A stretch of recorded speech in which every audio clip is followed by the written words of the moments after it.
What's up, guys? I'm BTC. If you want to get better at Overwatch, then you have to practice, but more importantly, you have to spend time learning about the game. But for some reason, a large amount of the Overwatch player base just doesn't seem to want to do that.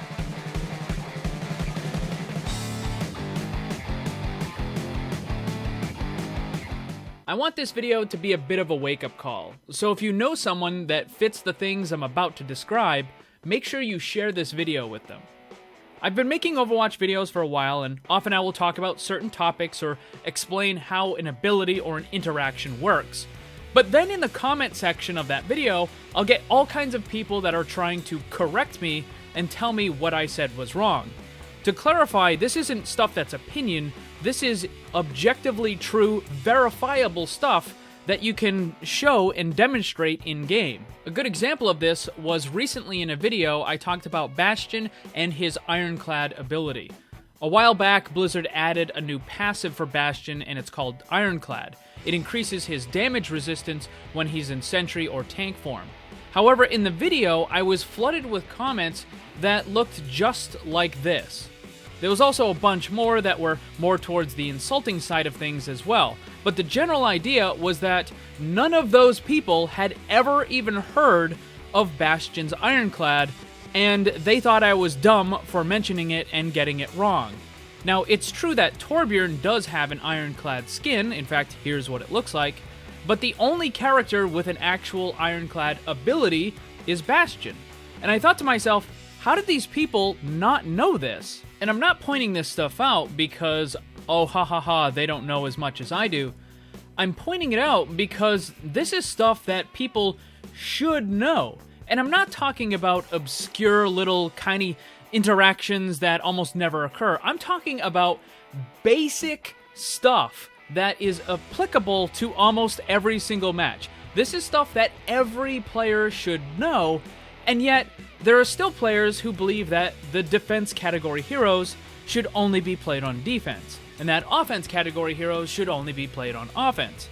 Obviously, that's going away with the next patch because they've condensed it down to one category, but the point still remains. Here's a comment that was left on one of my more recent videos. I'll just cut to the part that's important.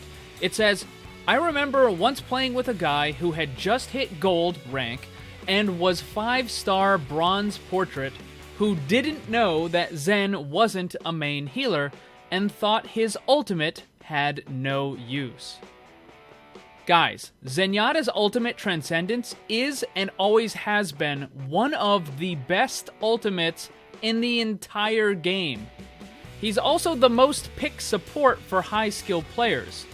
The idea that anyone would think his ult is worthless is just baffling. So why am I telling you guys all this? Well, first of all, if you're watching this video, congratulations. You are the exception to the rule. You should give yourself a pat on the back for actively trying to learn more about the game. Thank you. But there's a lot of people that simply never bothered to take the time.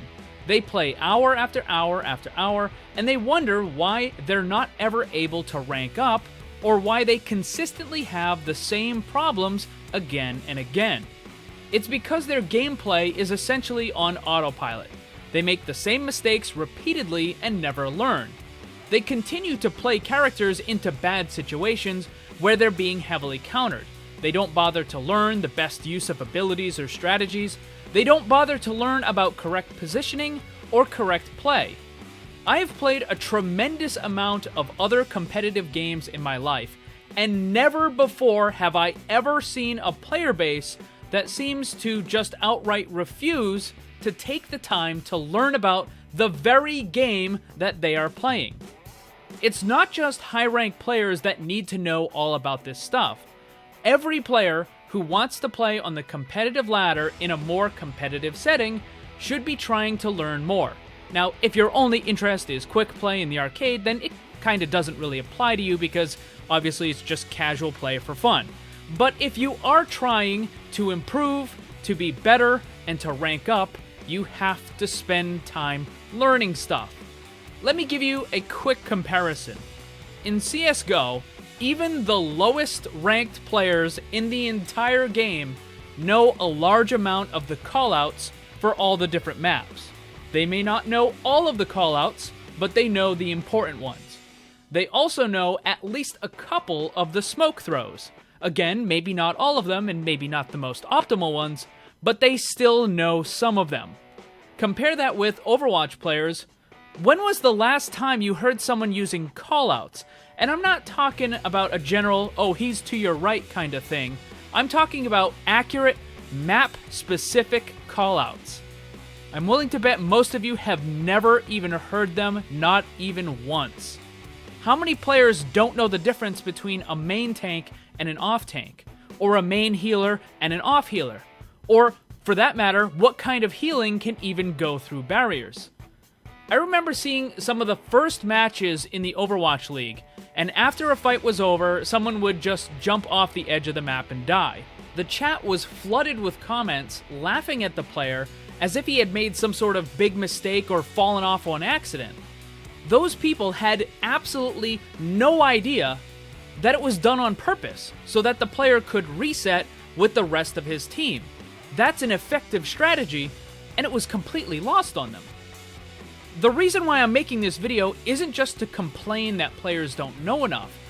I am tired of having teammates that don't understand the simple mechanics in this game, and I'm sure many of you are tired of it as well. I certainly think Blizzard should be doing more to encourage people to learn more about the game and the effective strategies that can be used when playing it, but ultimately the responsibility falls on the players. As I said earlier, you are here and watching this, so you are the exception to the rule. What needs to happen is you need to get your friends to start learning as well. You need to convince them to go out and watch videos like this or any of the other guides and tip videos that I and others make. If someone on your team says something about a character or an interaction that you know is wrong, then you need to correct them. In a polite manner, of course, but still correct them. If not for their benefit, then for the benefit of the other people on your team. The more players know about the game, the more they understand about the ability interactions, correct positioning, and everything else, then the better the matches will be on the competitive ladder. A knowledgeable and informed teammate is a good teammate. Unfortunately, there is also a lot of bad information out there, which is why I always make my Mythbuster videos to try and correct a lot of those misunderstandings. I have another one, in fact, that I'm working on right now, which will debunk a lot of the wider-held general myths in Overwatch. So if you're new to the channel, make sure you subscribe so you don't miss out on that. But now, I want to hear from you guys. What was the most ridiculously incorrect thing that you've ever heard during a game? Let me know down below. Thanks for watching. Make sure to check out my Discord server. Follow me on Twitch and Twitter. The links for that stuff are down below. And remember, always blame the controller, because it's never your fault. Also, special thanks to all my Patreon supporters for helping to make this all possible. If you'd like to see what kind of cool rewards you can get for supporting the channel, check the links on screen and down below.